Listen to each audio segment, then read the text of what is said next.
બાપની સામું કોઈ દી જોયું નથી, બાપનો પડછાયો ન લીધો. ઈ માણસ સાહેબ ગાંડો થઈ ગયો. કોણ કિડની આપી? ભેળા બે બધા નીકળી ગયા. કિડની દેવાની વાત આવી. કદાચ 50,000 નો ટેકો માંગે તો આપી દે. કિડની કાઢીને કોણ મહેશભાઈ આપે? ખબર પડી બાપને. પેલા તો રહ આહુડે રોયો ખૂણામાં બેહીને. હા હા હા 15 વર્ષ થઈ ગયા, પડછાયો નથી પડ્યો મારા ફળિયામાં. અને આજ એક કિડની ના કારણે મારો દીકરો જગતમાંથી મુક્યો જાય તો હું બાપ થોડો કહેવાઉં, તો હું રાક્ષસ કહેવાઉં. માવતર મર બોલે ખરા પણ મર વાંચે નહીં હો.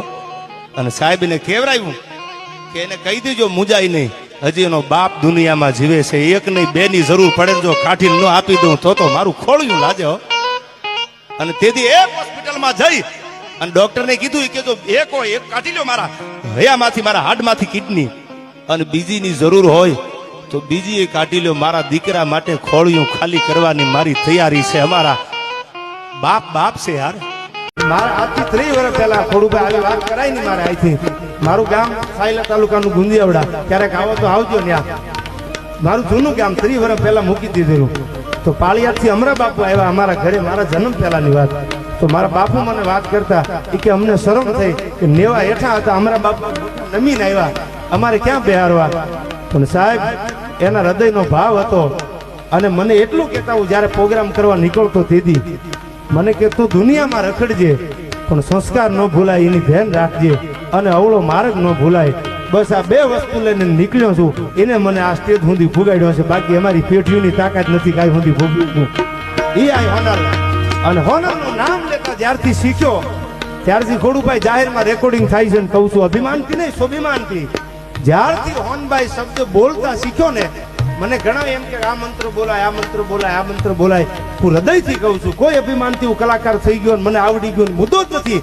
પણ એટલી મને ખબર છે, કોઈ એમ કે ઓમ ઇંગ ક્લીન બોલાય, હું કાંઈ નથી બોલતો. એટલું જ બોલું છું કે હોનભાઈ જોજે હો, બીજું કાંઈ નથી બોલતો હોનલ સિવાય. એમાં મારા બધા મંત્ર આવી ગયા. સાહમ તપ સૂર્ય કયો તોય ભલે, ગાયત્રી મંત્ર કયો તોય ભલે, હોનલનું નામ એક લેવાઈ જાય ને તો બધા મંત્રો એમાં હમાઈ જાય છે. બીજે ક્યાંય ભાટકવાની જરૂર નથી સાહેબ. તો ખાઈ લેવાનો, પણ પેલા ઈ જોજો તમારી બાપનો ઉંમરનો હોય તો તુકારો દેતા ને વિવેક રાખજો.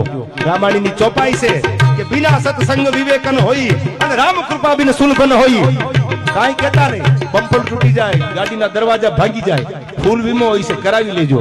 કોક દી તમારા મોઢામાંથી કે અભિમાનમાંથી બેવેને નીકળી ગયા અને મારો ભોળિયો સાંભળી ગયો, તેથી તમારી પેઢીઓનું નિકંદન કાઢતા વાર નહીં લાગે. સાંભળી લેજો, દુનિયા માટે કરોડો કાંઈક હશે, દુનિયા માટે કુબેરનો ખજાનો કાંઈક હશે, પણ મારા ભોળા માટે તો ચપટી ભભૂત મેં ખજાના કુબેર કા. એની આગળ કાંઈ નથી. એટલે થાય ને તો ગરીબની ઇજ્જત કરજો. અને એમાં કોઈ બોલ્યું કે રૂપિયા તો હાથનો મેલ છે, ન્યા મારો લખેલો આ છંદ છે કે તમે કયો એવો હાથનો મેલ નથી. આની તાકાત શું છે ને આ સંત સાંભળજો. હવે કહું તમને, ધ્રુજવા મંડી જાય, પારેવા ધ્રુજે માણા ધ્રુજવા મંડી જાય, ખોડિયામાં બાળકો સાના રહી જાય, આવો કાળજાળ જાડેજો. અને જેથી આપણા સૌરાષ્ટ્રમાં તોડી રાણી લેવા માટે જાડેજા આવ્યા અને લઈને જયારે પાછા વળ્યા ને, મેણું માર્યું તું જાડેજાને કે મેણું કોઈને મારીએ નહીં, આ તો મેણું માથાનો ઘા. તેથી આ સૌરાષ્ટ્રમાં આવી અને સાસટિયા કાઠીને ન્યાથી આ જયારે જાડેજો પાછો વળ્યો ને ત્યારે આ સુરતબારીની ખાડી હતી અને ત્યાં આવી કાંઠે આવી અને એને વાણ આપતો તો એને કીધું પાણી ભરેલું. રસ્તા તો હવે બધા બન્યા અને એક બાજુ લઈ જઈને કીધું કે જેસલ જાડેજાનું નામ સાંભળ્યું છે? તા તો વાઇબ્રેશન થવા માંડ્યો.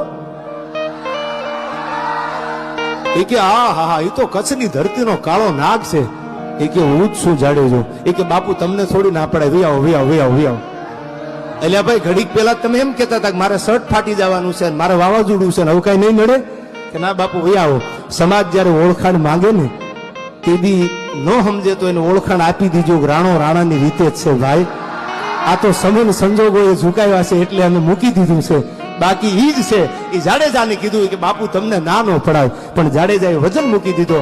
એટલે જાડેજો તીર્થ કચ્છની ધરતીમાં પૂજાણો છે. કારણ કે વજન ને ભજન દુગી ભેગું ન હાલે. વજન મૂકી દે ને તો ભજન થાય. આયા ત્યારે મેં વાત કરી આપને ઘણા પ્રસંગો છે, તમારે ખોલી નાખો ભાઈ. આજ રાણો રાણાની રીતે છે, ભલે આવું હોય ને આવે.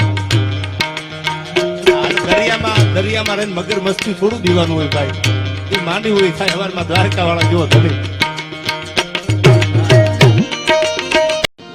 ઘણા એવા છે ખાનદાન માણા હોય ફગે નહીં, બાકી પેઢીઓમાં કોઈ દી હોય ને ભાળી ગયા હોય ને ફગવા માંડે. તમે જુઓ, એકચ્યુઅલી અમારી બજારમાંથી નહીં નીકળવાનું. તમારા બાપુજીની આગવી બજાર છે ન નીકળવી ભાઈ. હાલવાનું છે ને ધોળા દીએ જ હાલવાનું હોય. મજા આવે ને ખૂટા ખોડી દેવા.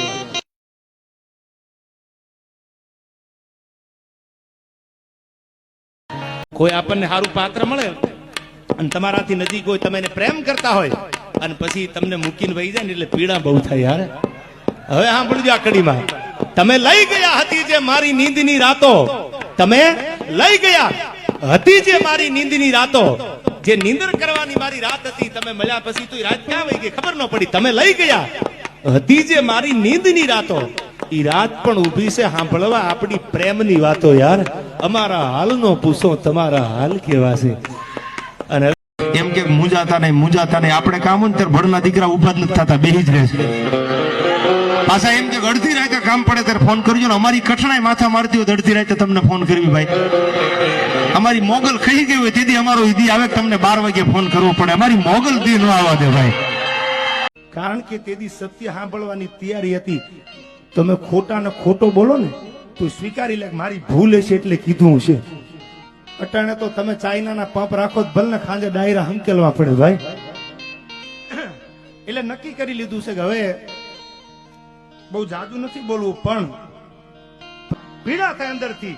ભલે ને દુનિયામાં કરે ગેંગે ફેફે, ઘડીક શણગાર મર્દોના સજી લ્યો તો મજા આવે, અને મજા કઈ ઓર આવે સો દાદ કાયર વેશ મેલો તો કરોડો રૂપિયા મળી જાય અને જગતમાં સોમાન ન હોય તો કરોડો ધૂળ બરાબર છે યાર. રામે પોતાના બાપને સમજી લીધા હતા કે મારો બાપ કે તો 14 વર્ષ નહીં આજીવન જવા તૈયાર છું. અને ઈ ભગવાન રામે સ્વીકારી લીધું હતું મારા બાપથી વધારે મારા દુનિયામાં કાંઈ ન હોય. અને પીડા તો દશરથની હતી, એને દીકરાને સમજ્યો તો. રામના વિયોગમાં દશરથે ખોળિયું ખાલી કરી દીધું. મારા રામ વગર દશરથ નો જીવે. હવે બાપુ આ દીકરાનો બાપનો પ્રેમ છે ને. તો હું જાહેરમાં કહું છું કે આ દેશ પાછો જ એકવાર ગુલામ થવાનો છે. થાય ગમે તેથી, બાકી ગુલામી 1000% આવવાની છે. આ દેશનો ખેડૂત રાતને દી નાકા વાળે મજૂરી કરે, તાજને તડકો વેઠે અને અનાજ પકવીને બજારમાં લાવે ત્યારે ભડના દીકરા ભાવ બીજા કરે છે. ક્યાં સુધી આ દેશની કરુણતા તો તમે જોવો સાહેબ. આયા ન્યાય કોઈને મળ્યો જ નથી. અને આઈપીએલ માં મેચ રમવા વાળાની હામાં કરોડો રૂપિયાના દા લાગે છે અને અબજો રૂપિયામાં એ જીવે છે. સાહેબ ક્યાં તમે ન્યાય આપશો? રાજાના કુંવર પરણે ને એ મટાણે લગ્ન થાય છે.